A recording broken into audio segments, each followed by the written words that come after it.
What's up guys? We're back with another Tekkit tutorial. This time we're going to be going into the Nether. So yeah, this is going to be a shorter video, and that's because there's not much to say about the Nether. So the first thing you'll notice is that your raised minimap shouldn't work. That's because of all the bedrock along the ceiling of the Nether. You should also notice that there's some new ores in along the Netherrack. Right, so the cool thing about the ores is that you can find all kinds of different ones, including diamonds and some of the different industrial craft ones, like copper and tin. Yeah, you can also find all the other normal ores, like coal, iron, gold. So right here, the first one we're going to show you is coal. It's a bit hard to see, but it's just some black dots along the Netherrack. So most of them work like the regular ores do, except instead of the background color being gray, the background color is the netherrack. Yeah, so they are quite hard to spot unless you know what you're looking for.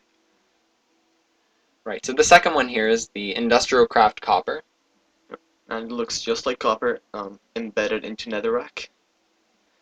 One thing to note is that they will make pigmen around you hit you. Right, so if you mine the ores in the nether, if pigmen are around, zombie pigmen, they will actually come up and attack you, and they attack in groups, which is why I have my warhammer here. Yeah, so you don't want to be doing this unless you have a good set of armor and weapons to defend yourself. And if you want some really good weapons, you can check out our weapon mod video. So as you could see before, we just zoomed into Netherrack Redstone. Right, so the cool thing about redstone is that it comes in one block, which is different from the regular redstone, which comes in groups of blocks. But when you actually smelt it down, you get 6. So as you can see, it's just Netherrack with little red dots all around. Right, so it works the same with any nether ore. To actually extract the resource from it, you'll have to put it in a furnace. You can also put it into an electrical furnace or anything from Industrial Craft. So what we're going to show you down here is some Nether Diamond. These ones are pretty hard to find, but if you go under a lava lake, there'll be tons, but the thing is, swimming in lava, that's a problem. Right, so the easiest way to find it would be, I guess, to get some fire resistance potions and try and go under the lava lakes, or to pump out the lava. There's another way which we'll show you in a bit too.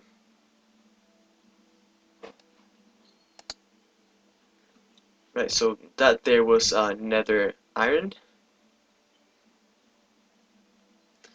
Something good to point out is that the nether ores are unstable. So every once in a while, and it hasn't happened yet, a nether ore will explode when you mine it. And when we just mined a couple seconds before, it was nether tin ore, and that's pretty hard to difference between iron and tin. So here what we're using is our divining rod from Equivalent Exchange. And it works exactly the same way in the nether. You can the items have the same EMC values. You can look for diamonds or gold or whatever. Yeah, so it's a really great way to find nether diamonds, and it'll help you out a lot. You can also use it to find all other sorts of ores. So what you just saw here was an explosion.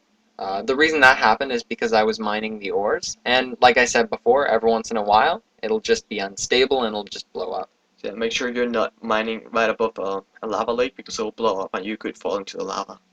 Yeah, so I'd be very, very careful about mining down, as well as mining to the sides when there's a lava lake underneath you.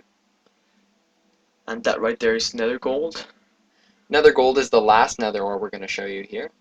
It looks quite a bit like tin or copper, but it's a bit shinier and a bit more yellow. And there's also a nether lapis lazuli, but that's just looks like dark blue. We haven't actually found any lapis lazuli yet. So there we're just cooking up the nether ore. Right, so like we said before, you just cook it up, and it should give you the right amount. Everything gives 1, except for redstone. Which instead of giving 4, it gives you 6. So it's actually a really great way to find redstone. So comment, rate, subscribe. We'll see you soon. This was a really short video, but we're going to have a longer one for Railcraft. We'll see you in the next video.